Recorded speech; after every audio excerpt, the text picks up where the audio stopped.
Það okkur mikils virði að hafa hérna viðurkenninguna Græðanljósið. Það bara sýnir það að við séum á réttri leið.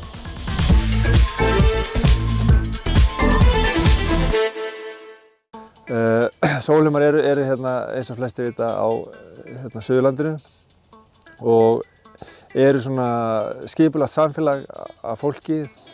Það sem gerir þennan stað svona einstakan fólki sem býr á staðnum og það hefur fengið arfleið af þeirri manneskju sem stofnaði staðinn, Sesselja Hreindís Sigmundsdóttir.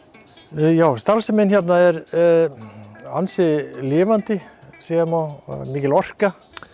Hérna stanslaust stuð.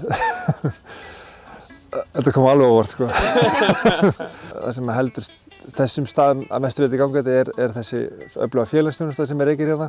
En svo auðvitað alls konar, það þarf að halda öllu við hérna og við erum með gróðurhús og verslun og kaffihús og rauninni þetta bara menningarborg.